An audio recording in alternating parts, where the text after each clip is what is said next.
In a forgotten corner of the world, where fog lingers like grief and prayers rot beneath chapel stone, there is a village that does not speak of death, but drinks it. Welcome to Folk Fear, where we unearth the stories buried deepest, the rites whispered through bloodlines, the superstitions that curdle into sacred law. Here, folklore isn't fiction, it's inheritance, it's curse, and once a tale is told, it remembers you. Tonight, we bring you the chilling legend of the milk of the Mourning Cow. They say when sorrow is fed too deeply, it grows teeth. In this tale of grief-turned-blasphemy, a widow dares to nurse her mourning through a forbidden ritual, milking a sacred beast said to soothe the soul for a price. But in her hunger for healing, she births something the village can never unsee. Drink carefully, dear listener. This milk does not forgive. It remembers. The chapel bell tolled for the last time that year, cutting through the morning fog with a hollow clang that made the birds stop singing. In the village of Elger Hollow, where grief hung heavier than mist, death was not merely mourned, it was swallowed. They buried Harlan under soil still wet from the previous funeral. It hadn't stopped raining since the blood was found. 3 slashes across his neck, his boots missing, his hands folded too neatly atop his chest. The priest spoke without saying anything at all. No one looked Maela in the eye. Not even the earthworms dared touch her husband's grave. Maela stood alone, her face cracked but dry, like a well after drought. Widowhood clung to her like a damp shawl, itchy, unwelcome, but expected. Grief had not yet erupted from her, not in tears, not in screams. It simmered behind her ribs, pressing against her lungs, tasting like milk gone sour. After the service, the villagers left in pairs. No one approached her. Only old Ilsbeth shuffled up, all brittle limbs and cloudy pupils, clutching a rosary that looked more like teeth than beads. "You shouldn't linger," Ilsbeth rasped, her breath carrying the smell of boiled nettles and mold. "It stirs things." Maela frowned. "What things?" Ilsbeth's eyes flicked toward the rear of the chapel, where the fog thickened unnaturally, curling around a crooked gate, and beyond it a dilapidated shed no one ever spoke of. "You've heard the stories. You must have. Don't pretend you haven't." Maela didn't answer. She had heard the stories, once, when she was a child, before her mother scrubbed them from her ears with lie and prayer. The Mourning Cow. It was never named outright, only hinted at when the village lost someone in a way the church refused to bless. When a husband fell from a roof no one saw him climb. When a child went missing and the forest was too quiet. When a man like Harlan returned home with his chest torn open and no explanation offered. Behind the chapel stood a locked pen, chained not to keep anything in, but to keep sorrow out, or so the legend warned. "Don't feed it," Ilsbeth said, clutching her wrist. "Pain has a price, Maela. Don't you offer it more than tears." But Maela had no tears, only questions, and the ache, deep, gnawing, shapeless, that sat behind her breastbone like an unborn thing waiting to be named. That night, sleep was a cruel joke. Her bed was too large, her ears too sharp. She could still hear Harlan's laugh in the rafters, still smell the copper on his collar, still feel the spot on the sheets where he'd once laid, cold, now cursed by memory. When the wind howled through the walls, she thought it carried his voice. When the kettle screamed, she saw his blood. And when the clock struck 3, the hour when dogs stop barking and dreams curdle, Maela rose. She walked barefoot through the chapel garden, the dew soaking her hem. The gate behind the chapel opened with a moan that sounded too much like relief. Fog parted like breath on glass, revealing a fenced enclosure slouched against rot and time. And in its center stood the cow. It was blacker than the night, blacker than oil. Its eyes gleamed, not red, not white, but a slick, wet knowing. It didn't move, didn't twitch, only breathed, slow, deliberate, like lungs that had never exhaled sorrow. Maela approached. Her heart pounded, not from fear, but from recognition. The ache inside her pulsed in rhythm with the beast's breath. She reached out a hand. The cow blinked once, then turned its massive head and offered its ear. Not in violence, in invitation. Maela opened her mouth, but no sound came. Her grief had become too big for words, too dense for prayer. All she could do was breathe into the cow's ear, a warm, shaking exhale, filled with every word she never got to say, every scream she swallowed, every why that had no answer.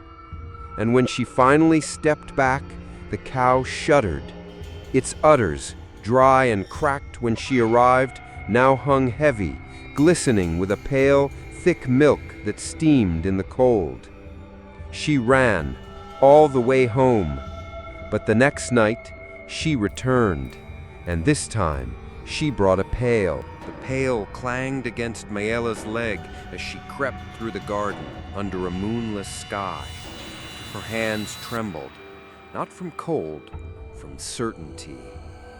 She had thought the night before was a hallucination, a grief-drenched dream stitched together by exhaustion.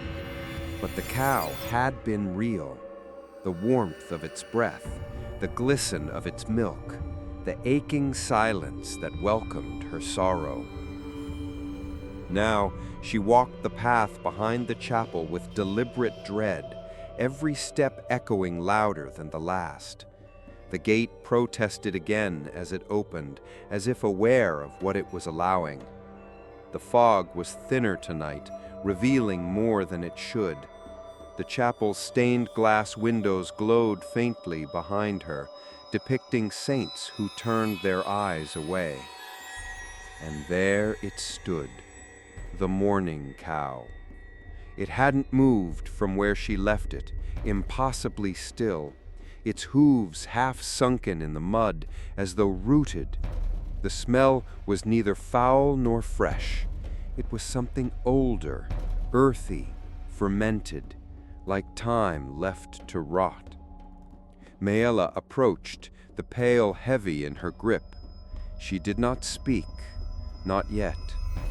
Instead, she knelt beside the beast, her knees sinking into the wet soil, and closed her eyes. She inhaled, and then she whispered, "I can't remember his laugh anymore." The cow didn't blink. "I think I hated the way he chewed, but now I'd give anything to hear it." The cow exhaled, soft, warm, like an old sigh. "I should have made him stay that morning. He was late. He kissed my forehead. I didn't kiss back." Something shifted. The cow turned its massive head again, ear angling toward her. "I wasn't ready for the silence." Her voice cracked. "I wasn't ready for the blood." She pressed her forehead to the beast's side. It was warm, alive, too alive. Beneath the fur, she could feel the throb of something that didn't quite resemble a heartbeat. And then, with the slow grace of ritual, she reached for the udder. The milk came willingly, thick, white, warm. It filled the pail slowly, soundlessly. No splatter, no mess, just a steady stream like sorrow made liquid. The steam curled upward in delicate wisps. It smelled faintly of rosemary and iron. When it was done, Mayella stared at the surface of the milk. It did not ripple, did not reflect, only absorbed. She hesitated, then brought the pail to her lips. It was warm on her tongue, creamy, almost sweet, but with an aftertaste she couldn't place. Something older than bitterness, deeper than rot. A heaviness that coated the inside of her mouth like velvet over stone. She drank and drank, and when she stopped, the pail was empty. The cow turned to her again, and, for the briefest moment, its eyes shimmered, not black, but blue. Harlan's blue. Mayella staggered backward, wiping her mouth, heart pounding so loudly it drowned the crickets. The cow turned away. Its work was done. She fled. But that night, for the first time since Harlan's murder, she slept. No nightmares, no tears, only silence and peace. She woke at dawn with no memory of dreaming. The birds had returned to the sky. The morning sun bled gently through her shutters. Her hands felt lighter, her breath no longer caught halfway. She boiled water, swept the floor, hummed softly like someone remembering how. But when she passed the mirror above the hearth, she paused. Her reflection looked brighter. Her skin had color. Her eyes were clearer. Yet, she didn't blink. Not right away. Not until she turned her head. It was a small thing, a glitch, but it chilled her. Still, the ache was gone. That night, she returned again. This time, she didn't wait to speak. Her voice poured out faster. Grief was no longer a wound. It had become a confession. And the cow received every word without judgment. "I lied to him," she whispered. "I said I forgave him for the gambling. I didn't. I said I'd always love him. I don't know if that was true. I missed the way he smelled, the way he muttered when he shaved, the way he mumbled my name in his sleep." The milk flowed again. It came easier, fuller. She drank again, and peace followed. But with peace came something else. That night, she dreamed again. Not of Harlan, not yet. She dreamed of fields soaked in moonlight, of hundreds of black cows standing still, shoulder to shoulder, all staring at her with milk dripping from their eyes. And beneath them, in the soil, something moved. It moaned, and it knew her name. By the third night, Mayella no longer approached the cow with hesitation. She knew the path now, each crooked stone, each sigh of the chapel walls, each creak of the iron gate as it groaned like an old mourner. Her grief had become a ritual. Her sorrow had found rhythm. But what she hadn't noticed yet was the hunger. Not in her, in the cow. It stood differently now. Its body seemed fuller, its sides rising with deeper breaths. The fog thinned when she arrived, almost as if the air parted for her alone, as if the mourning cow had begun to expect her. Mayella placed the pail down gently and knelt. Her knees sank again into the earth, but this time the soil felt warmer, damp, pulsing. She leaned in close, brushing her lips near the cow's ear. "Harlan," she whispered, "I remembered your hands today, the way they shook when you were lying. I hated that about you. I hate that I miss it." The cow did not flinch, but I miss it anyway. She pressed her palm against the beast's side. It was hot, not like fever, like fire beneath skin. "I think you were going to leave me that morning. That's why you were dressed so neat. That's why you didn't look back." The cow's tail twitched once. A fly died mid-air nearby, not swatted, just dropped. Mayella lifted the pail. The milk came again. But this time, it wasn't entirely white. A faint streak of pink ribboned through the cream, barely noticeable unless one looked closely. She didn't. She drank too fast to notice. The moment the milk passed her lips, she felt the hush. Not silence, hush. It wrapped around her spine, slowed her pulse, softened the edges of her thoughts.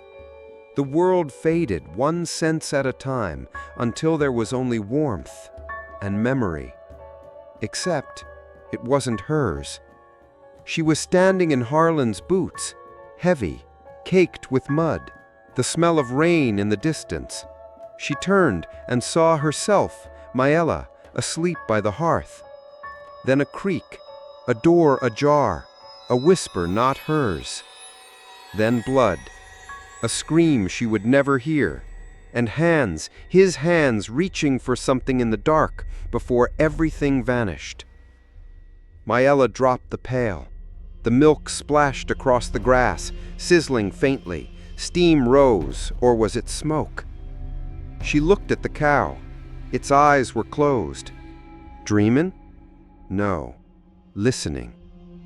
When Mayella stood to leave, her legs felt heavier. Her breath caught halfway up her throat, like she'd swallowed something too large. That night, as she lay in bed, the dream returned.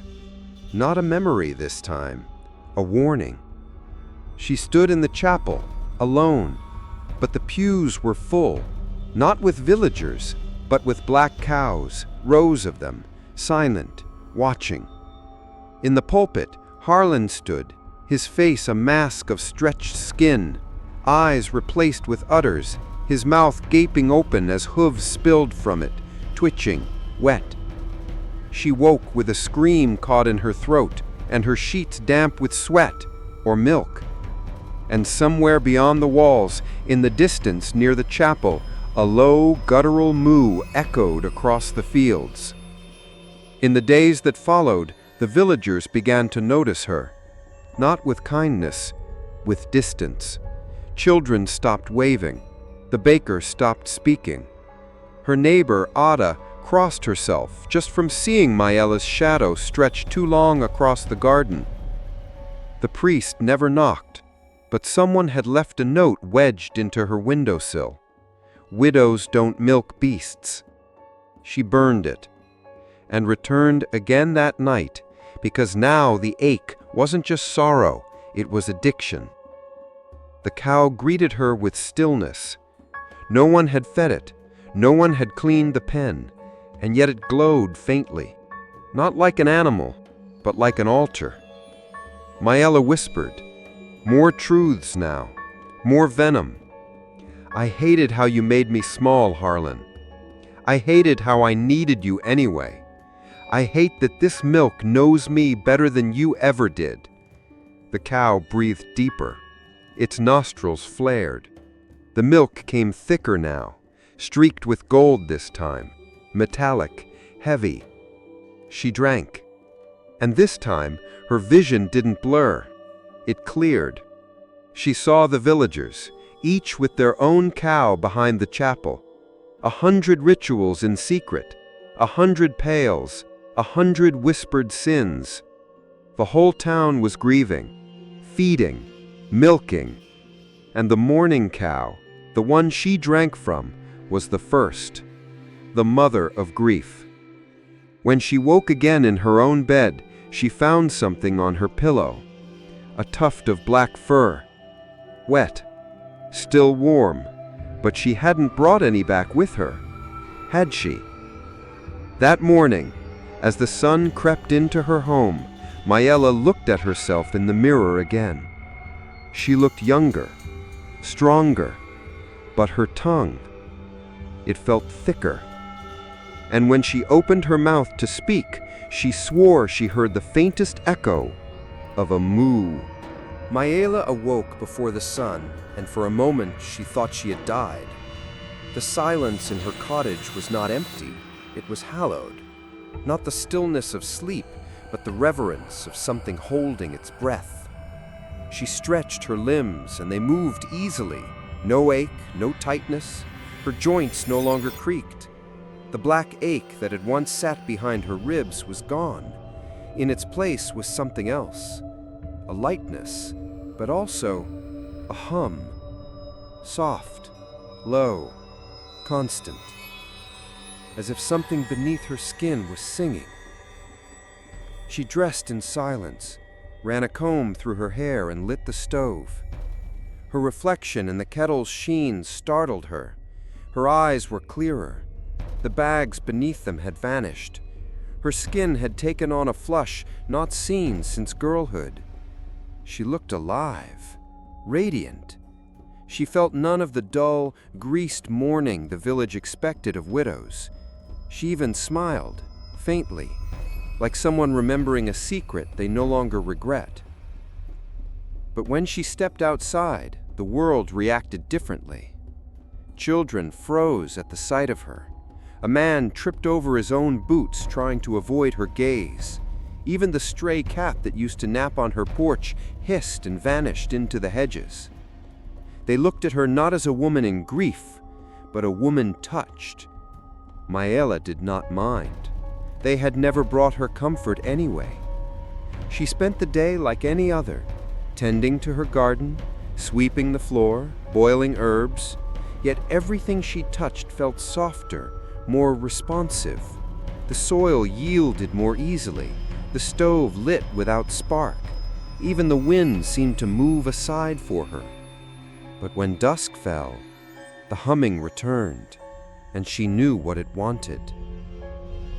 That night, the mourning cow waited with eyes half-lidded, as if pleased.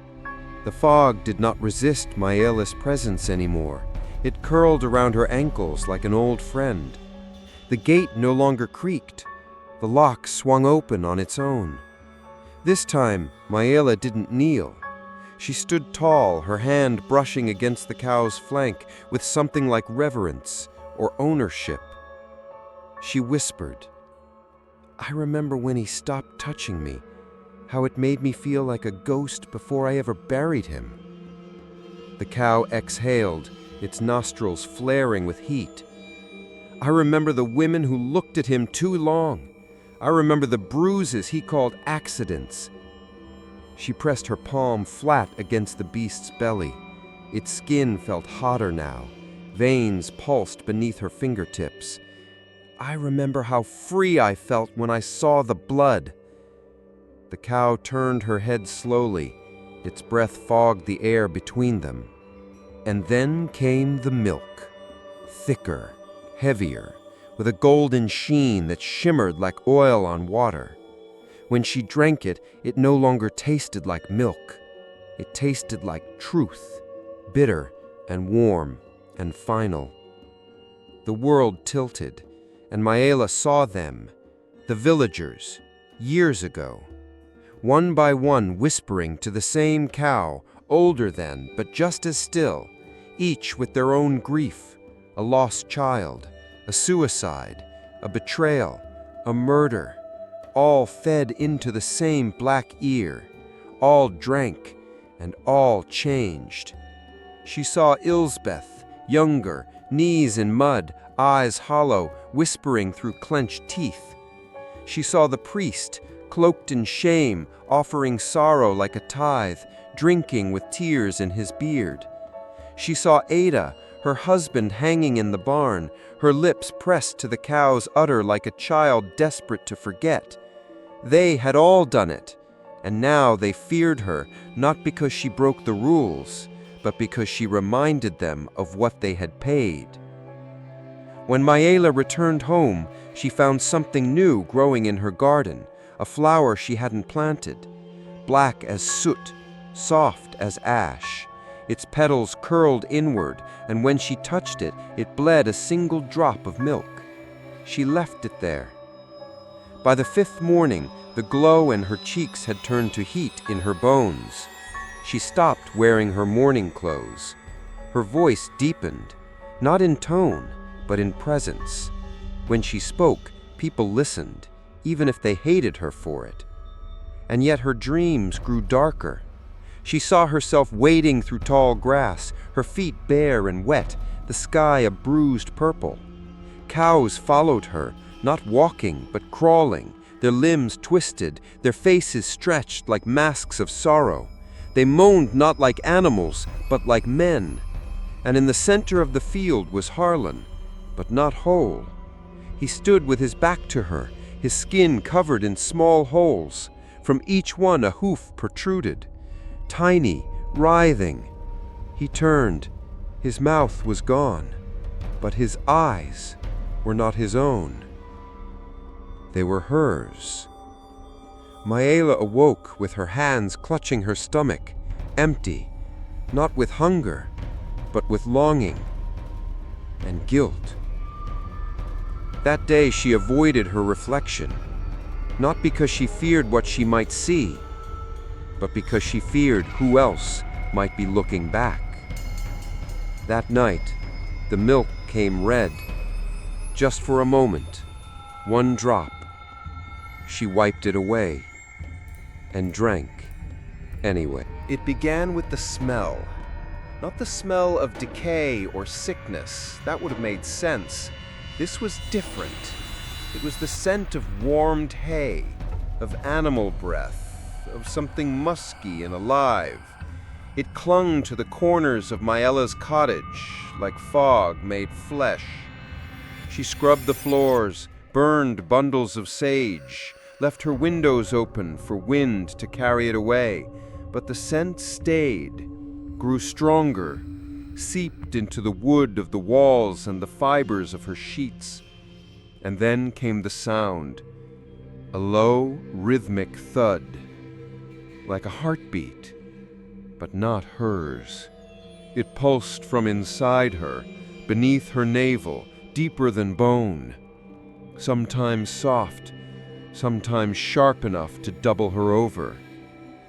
At first, Maela thought it was the milk. The ritual had become more than routine. It was need. The moment the sky darkened, her body ached for the cow's breath, for the warmth of its milk, for the hush that followed the final sip. She told herself that was all it was. But denial has a short shelf life, especially when the body starts to change.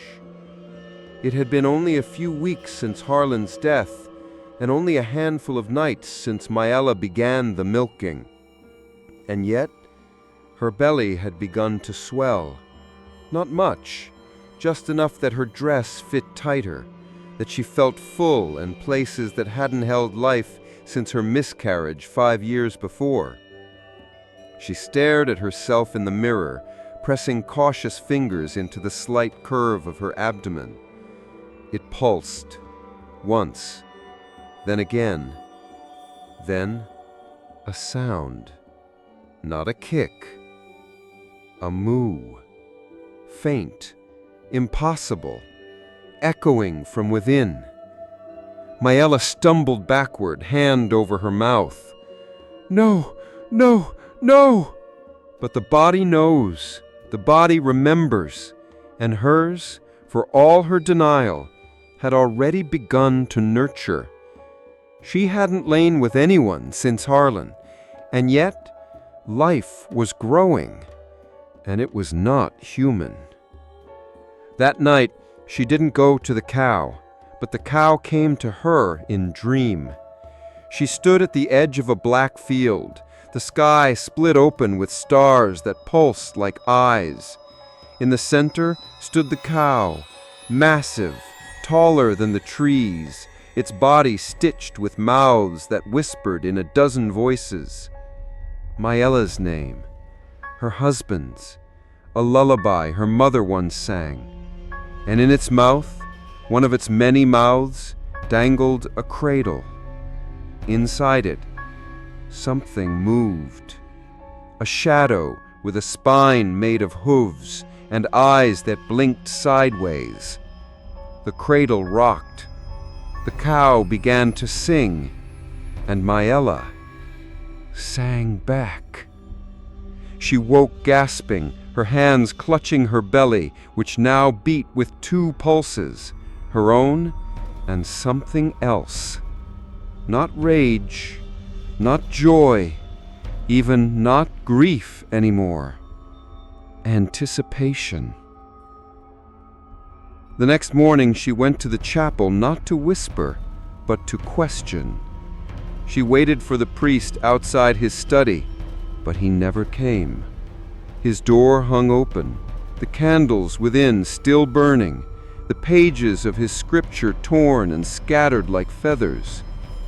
On his wall, drawn in milk, or something worse, were 6 words. She fed it. Now it grows. Maella said nothing to the villagers. She walked home slowly, the air thick with eyes she could not see. Children watched from windows. An old man spat when she passed. A dog whimpered and chewed its own paw. But no one dared speak to her. Not anymore. By the 7th night, the swelling was visible even beneath her shawl. Her steps were heavier, her dreams more vivid. And the cradle, it was in her house now. She'd wake to find it in the corner, rocking gently. Always empty, always wet. Once she found a tuft of black fur inside it, soft, fresh, pulsing faintly, like it remembered being part of something whole. She tried to stay awake. She tried to skip the ritual, but her body betrayed her. At dusk, she rose. At midnight, she whispered, and by dawn, the milk was gone, and the ache replaced with that now familiar hush. The cow had changed too. Its udders dripped constantly now. Its eyes no longer followed her with curiosity, but expectation. Its breath was warm enough to fog glass. Its tail moved like a pendulum measuring time. Maella did not cry anymore. She only listened, and the sound within her belly grew stronger. Not kicking, not fluttering, but mooing. One night, she woke to find a trail of hoof prints across her floor. Not mud, milk, leading from the cradle to her bed. She followed them out the next morning, down the path, past the gate, back to the pen. The cow was waiting. Its mouth hung open, not in hunger, but in welcome. And for the first time, Maella whispered nothing, because the thing inside her was already speaking for her. The 7th night fell without stars, not one pinprick in the sky, not even a sliver of moon, just a velvet blackness so total, Maella thought perhaps the heavens had turned their backs on the world. She lit no lantern. She needed none. Her skin glowed faintly now, not with light, but with memory. The warmth of 7 sips sat behind her ribs like a small, living coal. It pulsed in rhythm with the thing inside her. The ache was gone. The grief was gone. All that remained was a hush so deep it felt sacred. The villagers no longer looked at her. They avoided her, crossed streets, locked doors, tied sprigs of rosemary to their windowsills, and burned hollow reeds in their chimneys. Some left milk at their thresholds, hoping to appease what they dared not name. Maella smiled at the offerings as she passed, but she never touched them. She needed only one milk now, and tonight it would be complete. The cow was waiting, not lying, not tethered, but standing in the exact center of the pen, as if drawn there by fate. The fog around it was different tonight, not damp, but glowing faintly. Blue-white mist that swirled in patterns Mayela didn't recognize, but somehow understood. The chapel behind her no longer cast a shadow. There was no wind. Even the crickets had fallen silent. The world was waiting. Mayela stepped forward. She did not kneel. She did not whisper. She simply placed her hands on the beast's side and exhaled. The cow did not move, but the air shuddered, and slowly, thickly, the milk began to flow. Without touch, without pressure, the udder released itself, one long, slow stream into the pail, warm and steaming in the chill. The liquid was no longer white.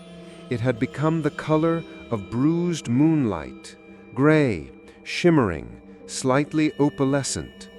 She lifted the pail, drank, no pause, no breath, and when she lowered it, empty, the cow opened its mouth and spoke, not aloud, not in words, but inside her, through blood, through bone.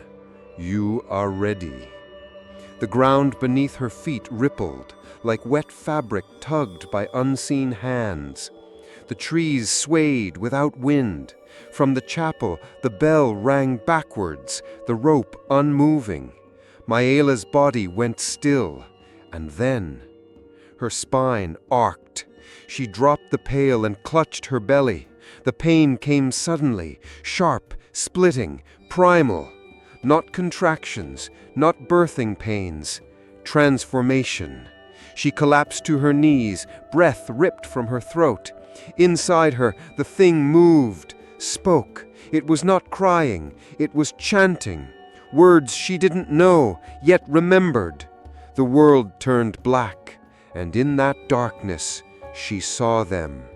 A circle of villagers, faces blank, eyes white, mouths sewn shut with reeds and ash, each with a calf at their feet, suckling not from teats, but from wrists, from open veins, from hearts hollowed out like bowls. Above them, the sky pulsed with moaning stars, and in the center, the mourning cow, vast, towering, a god carved from hunger and bone. Its udders bled, its eyes wept milk, its mouth opened wide enough to swallow the chapel, and inside it, Mayela saw Harlan, screaming. His tongue was hooved, his chest split with vines, his voice not his own. You called me back, but I did not come alone. Mayela awoke in her own bed, naked, soaked in milk and blood and fog. Her belly was flat. The cradle beside her was rocking gently. She approached it, limbs trembling. Inside, something lay swaddled, something small, breathing. Its chest rose and fell, twice the rhythm of a normal child. And with each rise, a moo, soft, content. Mayela reached in, touched its cheek. Warm, alive. It opened its eyes, and for a moment, only a moment, she saw her own reflection in them. But it blinked, and then she saw the cow. The baby grew quickly, faster than any child should. Within days, it was crawling. By the next week, it spoke, not words but sounds, deep, gurgling tones that made candles flicker and cats flee. The villagers heard, and they began to pray again, not to the church, but to her. They left offerings at her door, bundles of herbs, coins, teeth, bottles of old milk with wax-sealed tops. Ilsbeth appeared one morning, kneeling in the dirt, weeping without tears. Maela opened the door. Ilsbeth didn't look up. She only whispered, "He's not done with us, is he?" Maela didn't answer. She cradled the child against her breast, and in the silence that followed, a second heartbeat echoed, hooved, slow, final. The ritual was complete, but something deeper had begun, because on the seventh night, the cow had changed. Its eyes were no longer blue, they were her own. The milk turned. No longer warm, no longer sweet. It curdled in the pail before Maela could raise it to her lips. Thick, yellow-gray streaks floated on the surface, and the steam rising from it smelled of copper and salt, like the sea meeting a fresh wound. She didn't gag. She drank anyway. By then the body no longer resisted. Not hers, not the cow's. The seventh night had sealed something between them, not a bond, but a merging. Two griefs pressed together until they birthed something that could no longer be undone. Maela's child, Leor, she had named him, though he never answered to it, now stood upright, though he was barely a week old. His body was boy-shaped, but never quite boy-made. His skin was pale, but too smooth, too uniform, like it hadn't decided yet if it belonged to something human. And his chest, it pulsed, not with one heart, but two. One beat steady, the other deeper, slower, ending with a boo. The villagers no longer came to the chapel. They avoided the road entirely. Shops began closing early. Windows were nailed shut, crosses turned upside down, not in rebellion, but in surrender. And still the air smelled of milk, rotten, feral.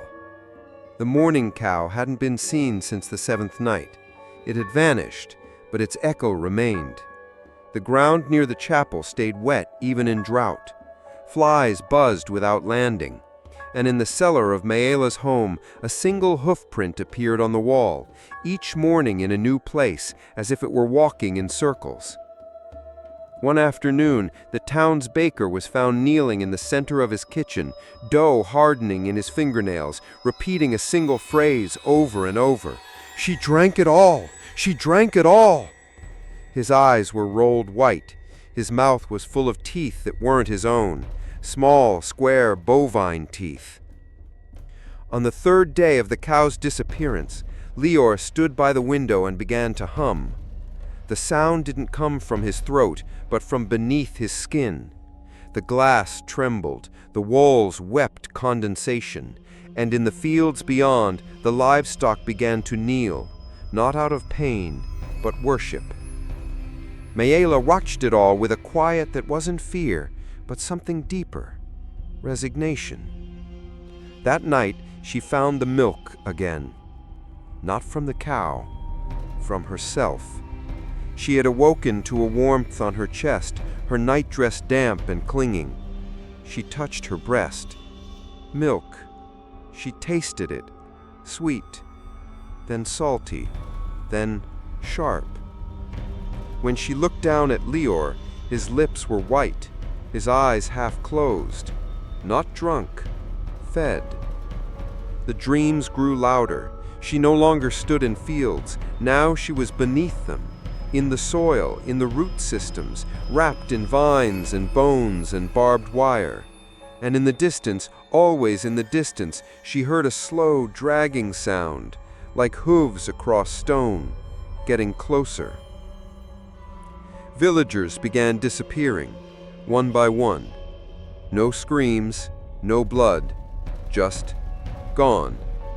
Left behind, pails, each filled to the brim with spoiled milk and hair. On the fifth disappearance, someone finally knocked on Maela's door. Not for help, but for permission. A girl, no older than 16, eyes hollow, stomach swollen. She whispered, "He chose me." Maela said nothing, just stepped aside. The girl walked in. The door closed behind her. No one saw her again, but Maela's floorboards creaked differently now, as if carrying two sets of feet. Leor began speaking in dreams, not in words, but names. Each morning Maela would wake to him lying in the cradle again, eyes closed, lips moving, and always, by dusk, the person he named would be gone. The chapel bell no longer rang. The rope had turned to milk. The priest's house was found empty, the walls covered in writing, not ink, not blood, something thicker. It read, "There are no gods in barns." And still, Maela fed him. Herself. Each night she drank from a pail that no longer needed to be filled. Her body had become the source, the vessel, the cow. She began to forget what her own voice sounded like. She no longer whispered grief. Now she only whispered instructions to Leor, to the pail, to the cellar walls which had begun to pulse. She dreamed of a door beneath her floorboards, a door made of horn and breath, and each night it opened a little more. Something was coming through. Not the cow, not anymore. Something older. One morning Maela woke to find hoofprints in the kitchen. They did not lead out the door. They led down, into the cellar, into the dark. And on the ceiling, drawn in sour milk, a message had appeared. "The milk has turned, so must you." She opened her mouth, and from it came for the first time since Harlan's death a sound not shaped by grief, but by obedience. A low, guttural sound that echoed off the walls and made the cradle sway. A sound with no language, no plea, only promise. A sound like hooves and hunger. The night Leor was born again, it rained from a clear sky. Not water, milk. Thin, sour droplets fell from the heavens, staining rooftops, streaking windows, soaking into the soil like it was always meant to return there. The villagers did not scream. They simply knelt. Some in fields, some in bathtubs, some in their own doorways, heads bowed like penitent beasts. By then, they knew. It was no longer about grief. It was about harvest. Maela lay curled beside the cradle, her arms wrapped around her knees, eyes bloodshot from nights without sleep. But she did not look tired. She looked hollowed. A vessel poured out. The cradle rocked gently. Leor did not cry. He had never cried. Instead, he made one sound, low, rhythmic, almost soothing. A moo that came not from his lips but from his chest, as though the second heart within him was echoing a lullaby older than language. And that morning, the sound changed, deeper, layered. Not one voice, two, a harmony. Maela opened her eyes. She knew what that meant. She did not speak. She rose, took the child in her arms, and carried him to the cellar door. The hoofprints were waiting. Not new, not old, just wet, as if made seconds before her arrival. She stepped down barefoot, each wooden step groaning with a sound that felt like resistance. But it wasn't hers. It was the house, trying to hold her back. She whispered to the floor, "Let go." And the groaning stopped. The cellar had changed. What was once cobwebs and stored potatoes had become something else. The stone walls pulsed gently, moist, breathing. Roots or veins curled along the corners, dripping slow trails of milk that pooled into small clay basins that had not been placed there by human hands. In the center, where the old wine rack once stood, was a circle, a birthing ring, drawn in ash, marked with bones, lined with silver teeth. Maela stepped into it and placed Leor in the center. The moment his body touched the stone, the pulsing in the walls slowed, and at all once the cellar exhaled. Lior opened his mouth. Inside, no tongue, just softness. A pale, udder-shaped bulb pulsed at the roof of his mouth, twitching as he began to hum. And the cellar answered, from the walls, from the floor, from beneath the stone. Something stirred, a movement like a turning head just below the surface. And then, from the very center of the circle, the floor cracked, not broken, opened, and out from it rose, not the cow, but the absence of the cow, a shape of what once was, smoke and ash and fur, a beast made of memory and mourning. The original grief, the thing before grief had a name. Maëla fell to her knees, and the voice came again. Born not from womb, born from wound. She nodded. Tears streamed down her cheeks unbidden. Not from sadness, from clarity. Above ground, the villagers convulsed. In kitchens, in fields, in pews, they felt the pull. Some crawled to the chapel. Others clawed their faces, trying to remove whatever lay beneath. No one ran. No one hid. Everyone knew. Their mourning had demanded a price, and the child was the receipt. In the cellar, Lior floated 2 inches above the circle, limbs limp, eyes glowing milk white. The voice spoke again, but now from within him, we do not come when death is just. We come when it is denied. And Maëla understood. Harlan's death had not been just, but neither had her silence. The cow had not been summoned to heal. It had been called to balance, to equalize what the villagers refused to confess. Every lie buried at a funeral, every truth swallowed in the name of tradition, every mercy that became a weapon. This was the consequence. Lior lowered back into the circle. His skin began to change.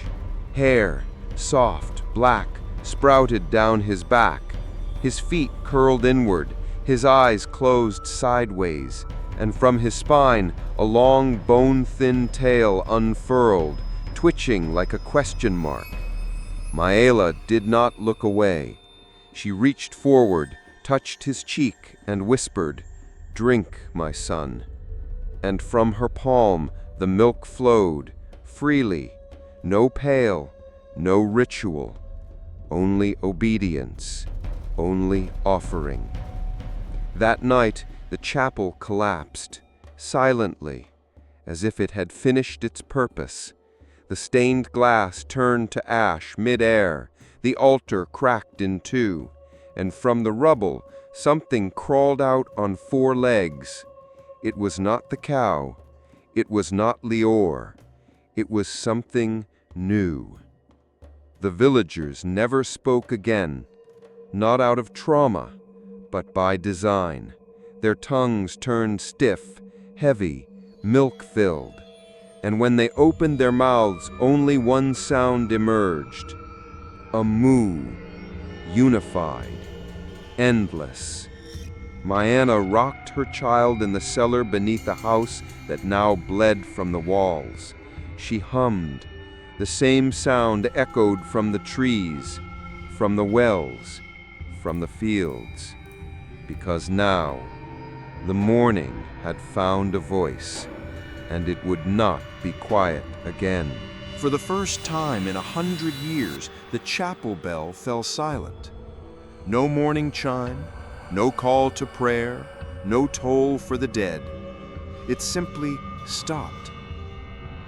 The villagers pretended not to notice.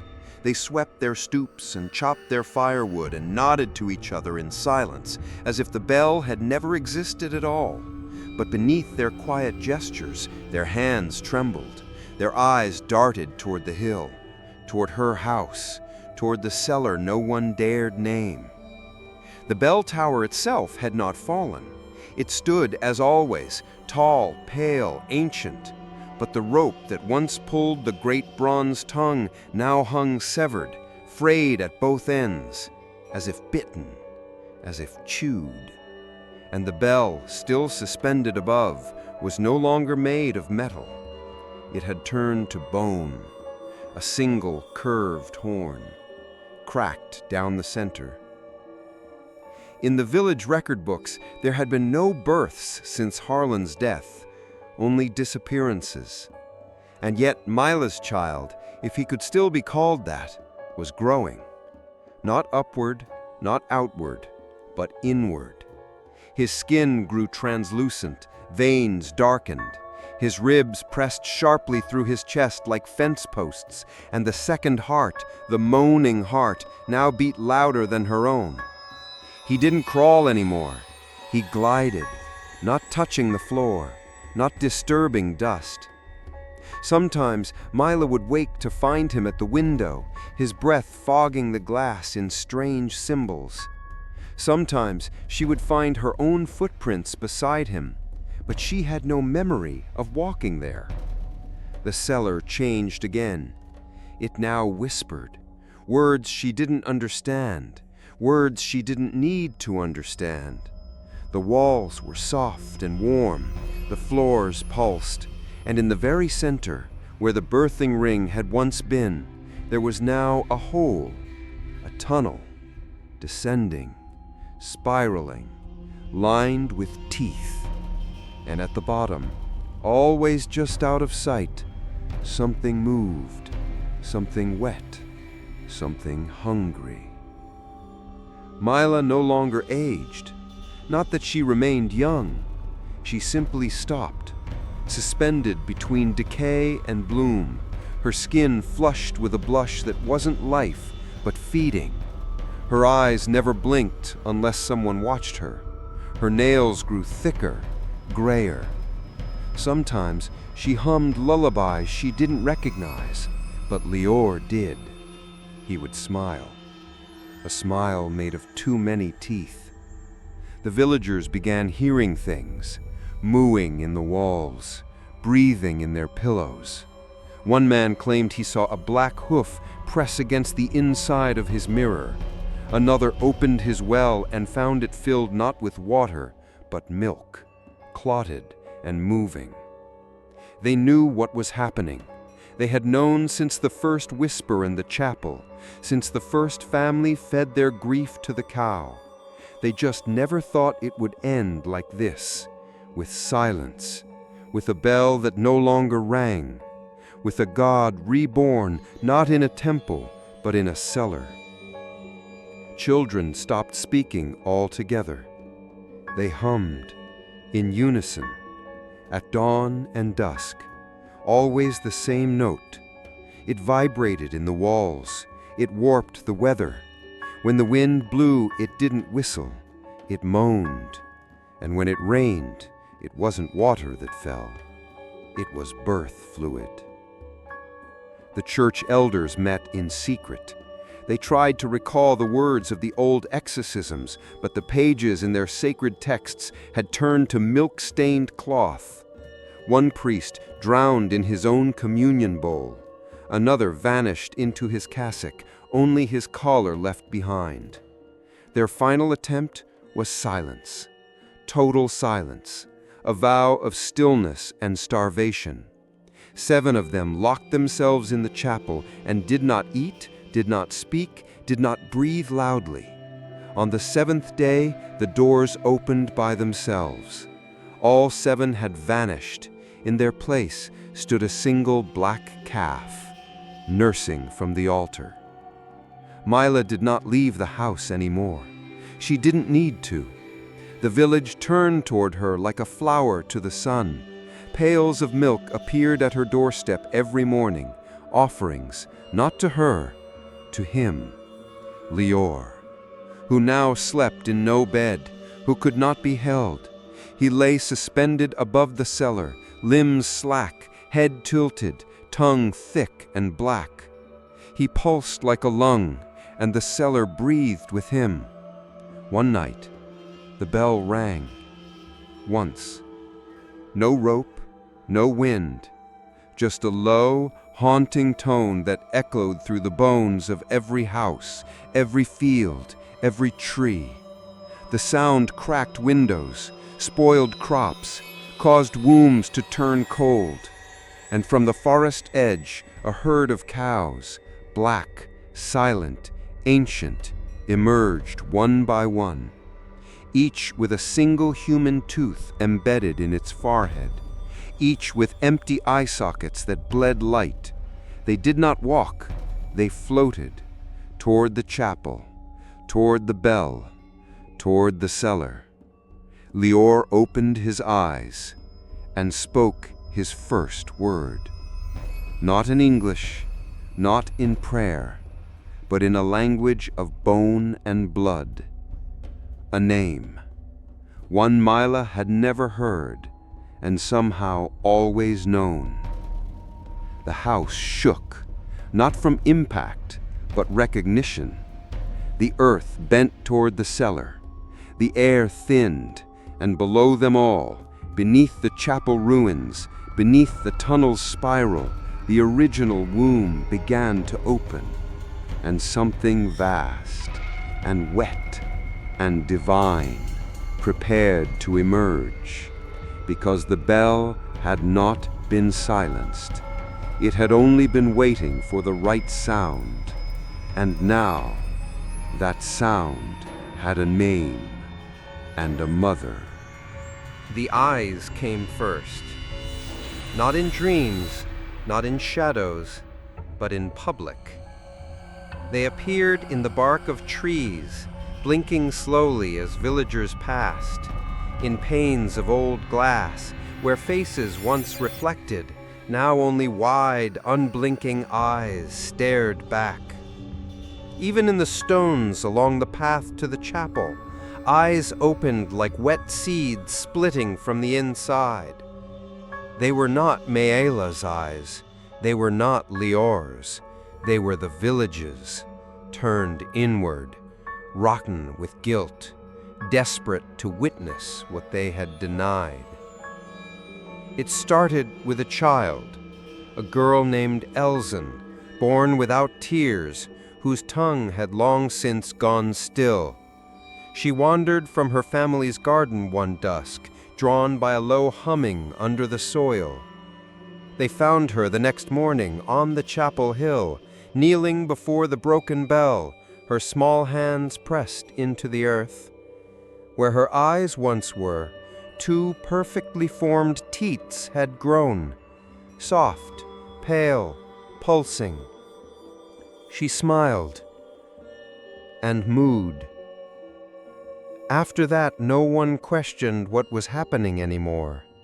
There were no more meetings, no more resistance, only observation. They watched.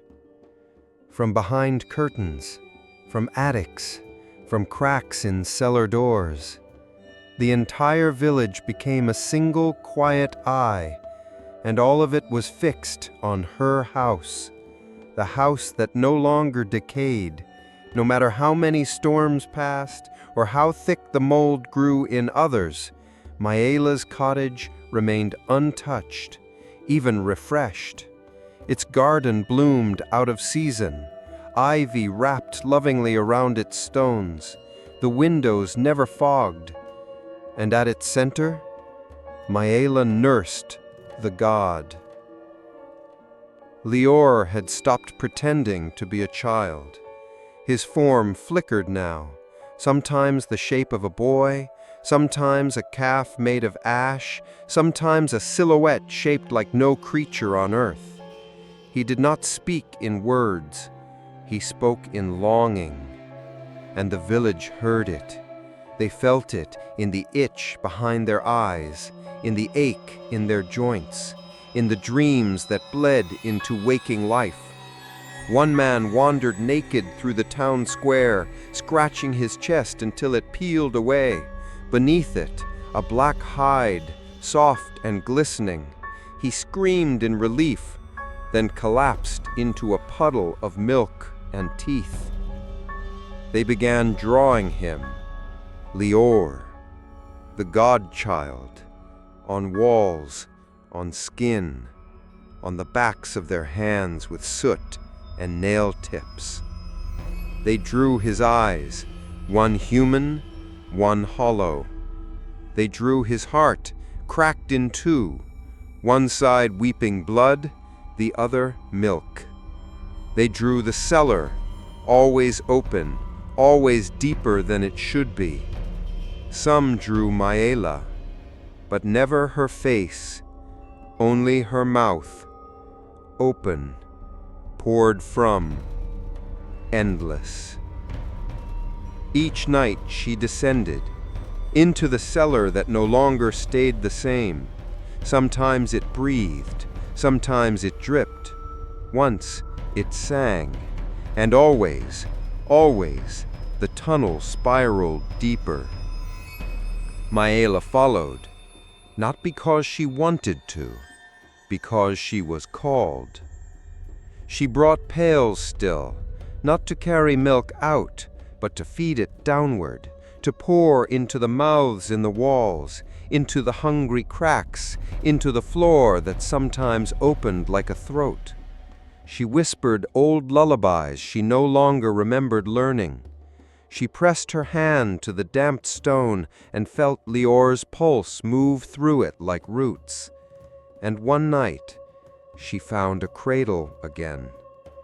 Not the one from her room, a new one, grown from vine and horn and bone, empty, waiting. When she returned to the surface, the village was gathered, every doorstep filled, every pair of eyes upon her, watching from skulls that barely resembled faces anymore. None of them blinked. She stood on the hill, the air thick with wet silence, and lifted her hand, not to wave, to offer. The villagers dropped to their knees and one by one began crawling, not toward her, but toward the cellar, toward him. That night she slept without dreaming, but the village did not. They dreamed of cows with hands, of babies born backwards, of bells ringing inside their skulls until their ears wept clotted cream. And in every dream they saw Lior, standing in the middle of the chapel ruins, his arms outstretched, milk pouring from his palms like blessing or curse. And behind him, a figure, too tall, too wide, too old. Its face was a mirror, its teeth were bells, its breath was loss.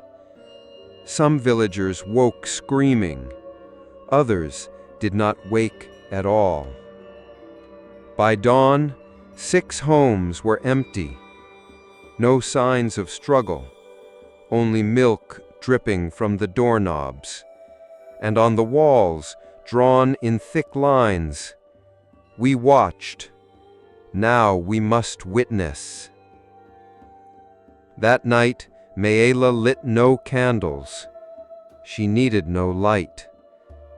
The eyes had grown in her walls now, hundreds, watching her, watching through her.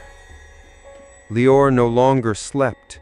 He hovered in the center of the room, his form flickering like flame, a hum beneath his skin that made the house tremble. He opened his mouth, and from it came not sound, but sight. Every window in the village cracked open, and every villager saw. They saw what waited at the bottom of the cellar spiral, the thing with no face and too many mouths, the utter womb of grief, the origin of mourning, and all of it hungry. The hoofprints began appearing in her home, not outside, not along the chapel path, inside. One sect, always fresh, damp with milk, spaced too far apart for a cow, too symmetrical for a man. They began in the kitchen, then the hallway, then her room, then the cradle.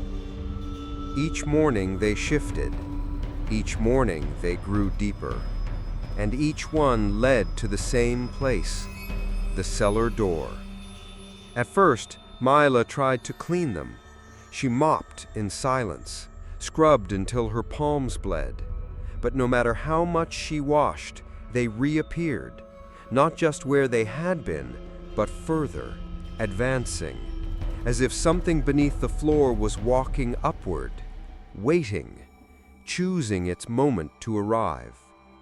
On the 7th morning, she awoke with a hoofprint over her heart, pressed into her skin, not bruised, not burned, just there.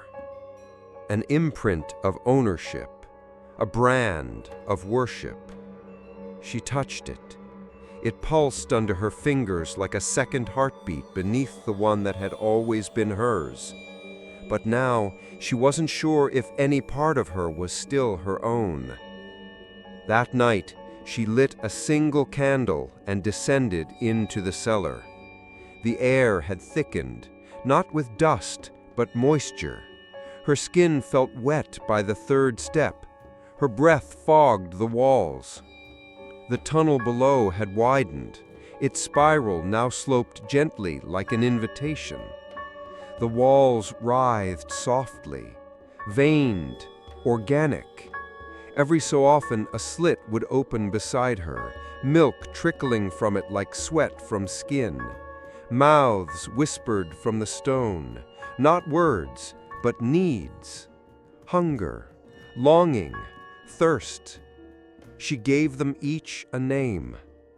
Harlan, Ilspeth, the priest, the girl with eyes like teats. And then she saw it, the cow, but not as she remembered, not black, not still, not sacred. This was decomposed divinity. The mourning cow stood in the center of a chamber, pulsing like a heart, its flesh sloughing off in wet sheets, its eyes clouded, udders cracked and leaking something thick and dark. Its legs trembled, but it breathed, and from its throat came a sound Mila hadn't heard since Harlan died. Her name, spoken not as a plea, but a curse. Mila, it moaned, voice wet with rot. You fed me your grief, but you never paid. She stepped closer. You drank too deeply, too long. You broke the cycle.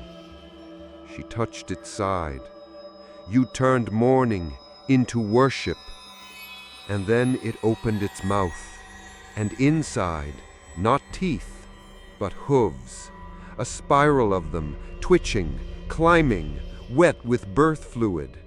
And in the very center, Harlan, or what was left of him, his face stretched thin like leather pulled over a skull that no longer fit, his mouth full of milk, his eyes wide, pleading, not for life, for silence.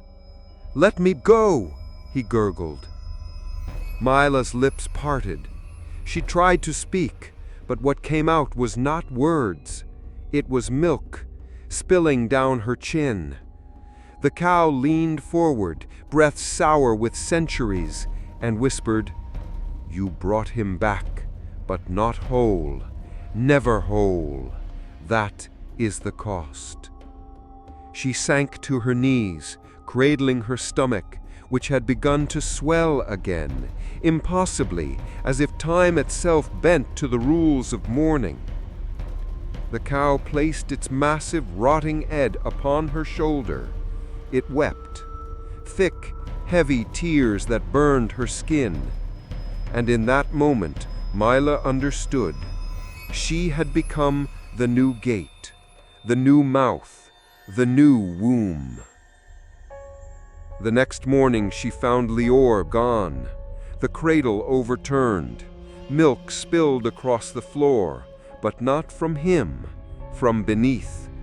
The hoofprints had returned, now in pairs, 2 sets, side by side, descending once more into the cellar. But this time they were different. One set ended at the bottom. The other came back up and stopped right outside her bedroom door. That night, the village bell rang again, not bone, this time, but flesh, a sound like tendons snapping, like birth screams swallowed. And outside, the villagers stood motionless in the fields, heads turned toward the cottage. Their eyes bled milk, their hands held nothing, their mouths whispered, "He walks now." Mila opened her door. There in the hallway stood Lior, no longer child, no longer beast, no longer anything nameable. He had taken on form, not of man, not of God, not of cow, but of consequence. And he spoke without moving his mouth. "You will feed me again." Mila lowered her head and whispered the only word she had left. "Yes." She followed him down, past the cellar, past the spiral, past the place where the mourning cow had laid. It was gone now, its body dissolved into the walls, its essence passed forward. And at the very end of the tunnel, where stone turned to flesh, there was a door, not made of wood or bone or metal, but her own skin. Lior placed his hand upon it. It pulsed beneath his touch and opened. Inside, there was only a cradle and a tongue, long, wide, wet, waiting to be suckled, waiting to feed. Mila stepped in. Lior followed, and behind them the door closed, not with a sound, but a heartbeat. They came to her door in silence, the villagers, one by one, pale, hollow-eyed, hands trembling not from cold, but from knowing. Knowing that grief, when unfed, becomes rot, and rot, when worshipped, becomes God. They didn't knock, they knelt. Dozens of them, faces bowed into the soil, lips pressed to the roots that curled outward from her home like veins seeking blood. And above them all, the air wept milk. Miela watched from the doorway, her silhouette framed by candlelight, her body no longer hers. She had become architecture, her ribs cathedral rafters, her arms branches hung with offerings, her mouth a sacred wound. Inside her, something had reopened. Not her womb, something older. The villagers didn't look up. They whispered their losses, one after another. Names, dates, last words, regrets sewn into their teeth. And after each confession, they held out their hands, empty, asking to be filled. She did not speak. She simply stepped down from the threshold, bare feet sinking into mud slick with milk and ash, and she placed her hands upon their cheeks, one by one, and each time she touched them, they wept. Not tears, milk. It spilled from their eyes, their ears, their mouths. Some collapsed, some laughed, some turned to soil, but all of them gave something, and Miela took it. She collected their grief like coins in a dish, held it to her chest, and walked it back into the house, where Leor waited. He sat curled in the center of the room, legs crossed, fingers interlaced. His face, stretched, serene, had the softness of childhood and the terror of prophecy. The eyes in the walls blinked only when he did, and when he opened his mouth, the room dimmed, not from lack of light, but from too much knowing. Maëlla knelt before him, unfolded her hands, offered the grief she had gathered. Leor did not take it. He drank it, from the air, from her breath, from the invisible place between skin and soul. And when he was done, he whispered, "Bring more." That night, she did not sleep. She walked, house to house, not knocking, not asking, just entering. The villagers left their doors unlatched, their lamps unlit. They were waiting. Some greeted her with open arms, others with sobs. A few simply nodded and offered their chests, baring themselves as if grief were milk ready to be expressed. And in every home she took something, a memory, a secret, a scream swallowed decades ago.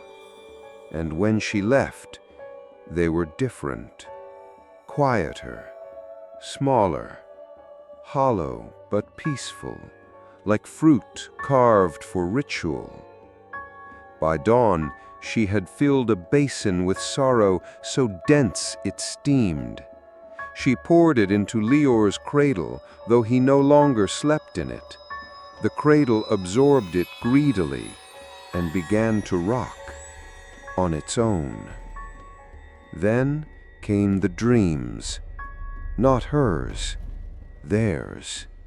Every villager began to dream the same dream, a field of black cows, a river of milk that flowed upward, a sky made of skin, and a chapel where the altar was shaped like a mouth, always open, always chewing.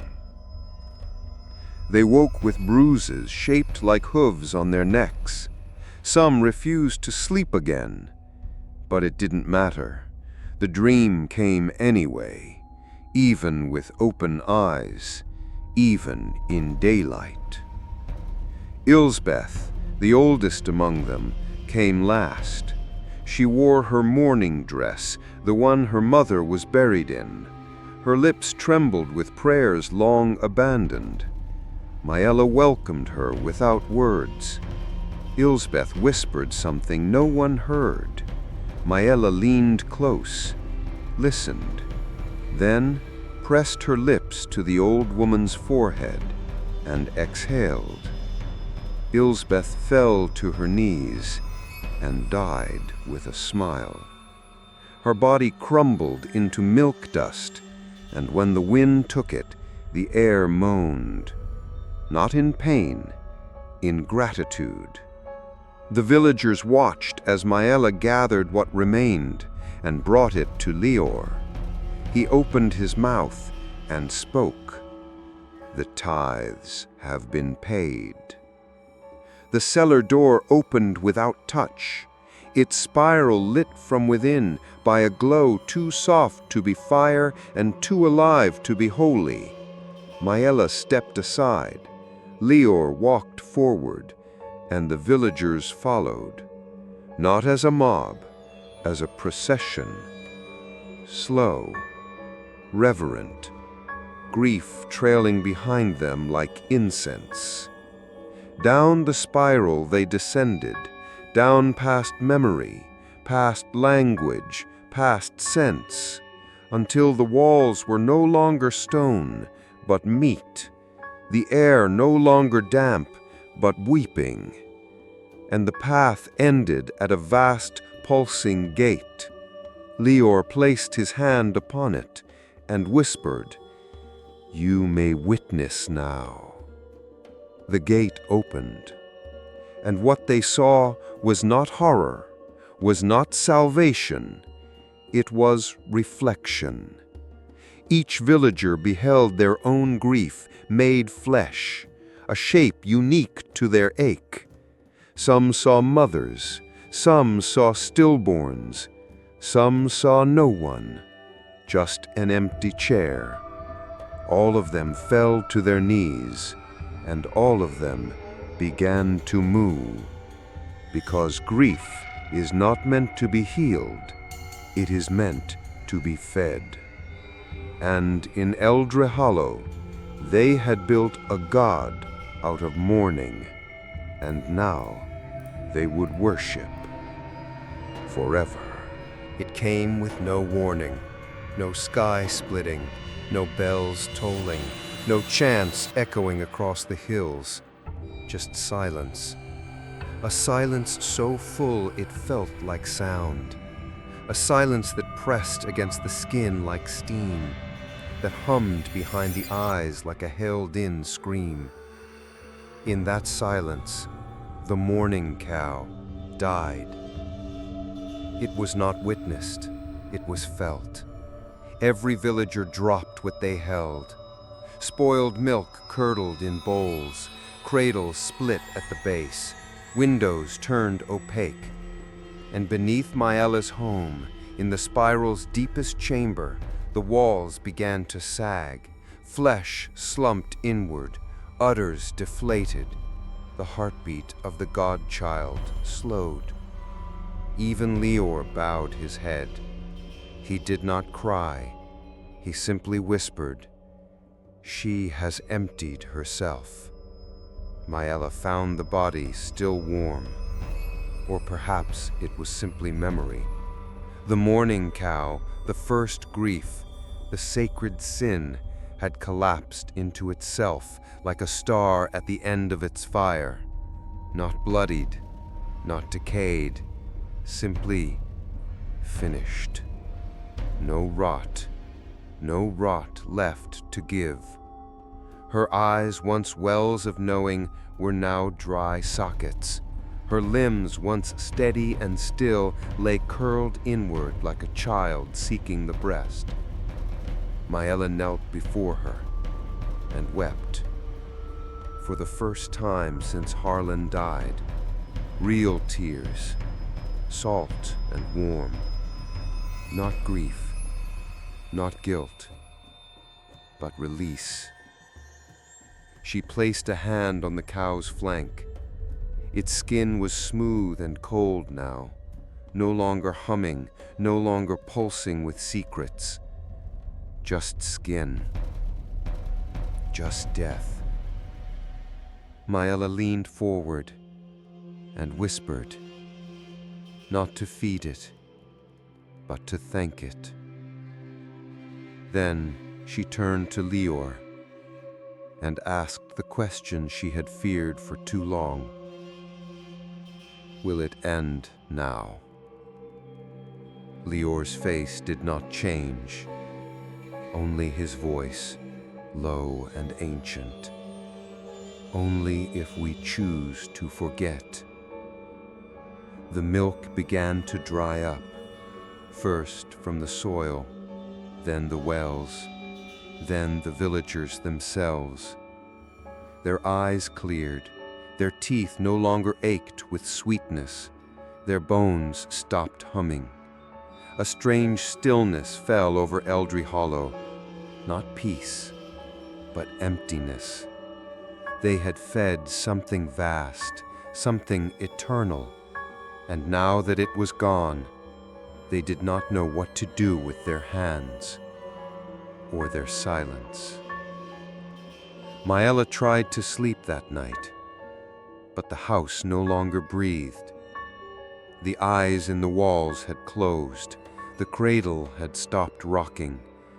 There were no more hoof prints on the floor, no more milk on her lips, only the ache of after, only the echo of God. She lit a candle, walked barefoot across the boards, past every place where ritual had once bloomed, the table where grief was offered, the window where Leor had first hummed, the basin still stained from tithed sorrow. She stopped at the door. The cellar waited. She descended.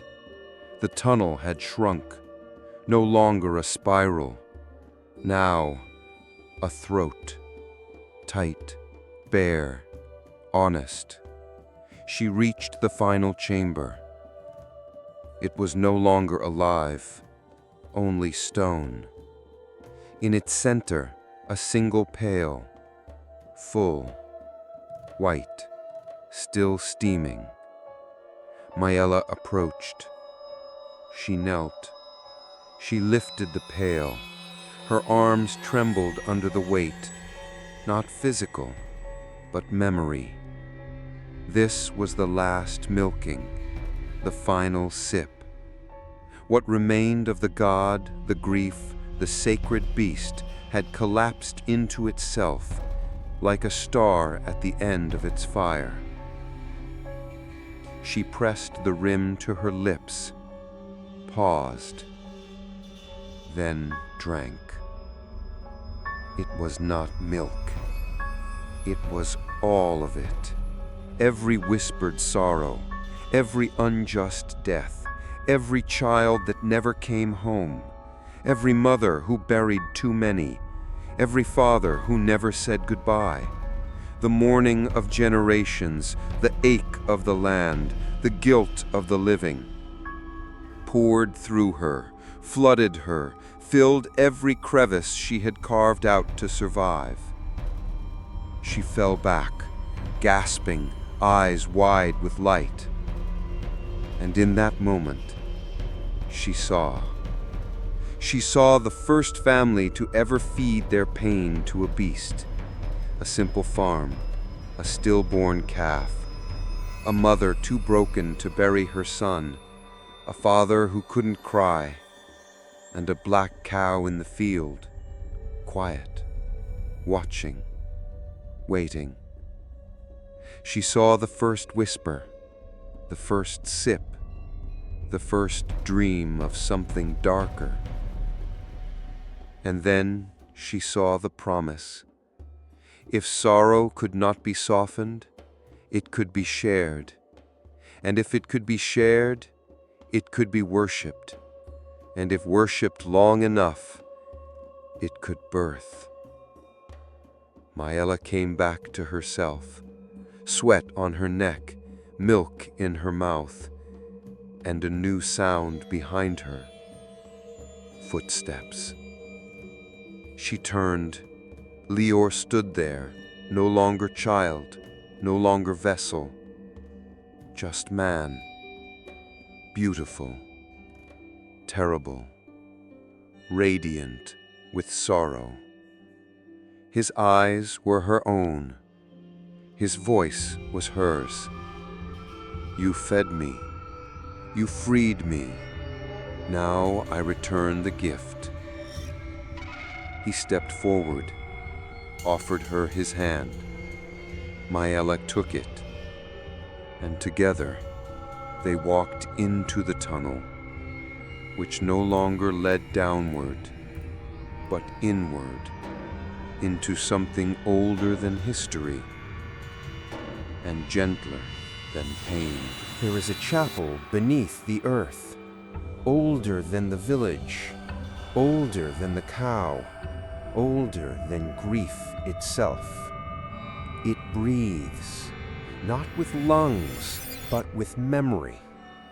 Every sorrow ever whispered now lives in its stones. Every scream swallowed behind stitched lips now hums in its walls. Every mourner who fed the beast now kneels forever at its altar, head bowed, hands folded, mouths agape. They do not pray, they remember. Maella walked into that chapel with bare feet and open hands. Leor walked beside her, no longer child, no longer God, but something new, something whole. The spiral behind them had closed. The village above had quieted. The milk had dried. And now, only the truth remained. The doors opened before them, though there were no hinges. Stone peeled back like skin, revealing a space lit not by flame, but by ache, a soft pulsing light that throbbed like a heart in the dark. Pews made of bone lined either side, each filled with shadows that wore the shape of villagers long gone. Some turned their heads, some wept, some held calves in their arms that did not breathe. Maëlla met their eyes. They did not blame her, they thanked her. At the end of the chapel, where an altar might stand, there was only a pit, round, pulsing, alive, lined with thousands of black teats gently twitching as if expecting lips that would never return. Above it, suspended in the air like ash refusing to fall, hung a veil, woven from old hair, wedding lace, torn funeral linens. Behind it, a shape, the mother of grief, the original wound, the cow that was never born and always dying. Maëlla stepped forward. She removed her dress, folded it neatly, placed it at the foot of the pit, then turned to Lior. He did not weep. He simply nodded and spoke one final time. A God that feeds on mourning must also be mourned. Maëlla climbed into the pit, slow, deliberate, silent. The teats reached for her like hands. She lay down, curled into the fetal position, and let herself be held, let herself be fed from. And as the chapel darkened, the veil above her lifted, and for a moment, just one moment, she saw the face of the divine, and it looked like her mother. The earth above rippled, the spiral crumbled. The villagers gathered on the hill without knowing why. None spoke, none ran. They simply felt something leave them, something heavy, something sacred, and in its place, something lighter. Not joy, not peace, but emptiness without pain. The house where Maëlla once lived slowly collapsed, not violently, but gently, as if bowing. The roof sank, the walls folded inward. Milk seeped through the cracks, watering the soil. And where the cellar door once stood, a single sprout grew. Small, black-stemmed, its petals shaped like ears. Years passed. Eldrave Hollow changed. The chapel ruins were overgrown. The spiral never reopened. Children no longer drew cows. Dreams stopped moaning. And still, every spring, the village left out a single pail of milk on the hill, untouched, unspoiled. And every morning after, it would be gone. But they never built another bell, because some things, when silenced, should stay that way. Sometimes travelers come through the village. They speak of a strange warmth in the soil, of milk running clear from mountain streams, of mothers who never lose children, of grief that feels lighter here somehow. They do not know the story, but they feel its echo, and when they leave, they carry a piece of it with them, like a hunger they never knew they had. Because grief is never buried, only planted, and somewhere beneath the surface, it waits, it listens, and it grows.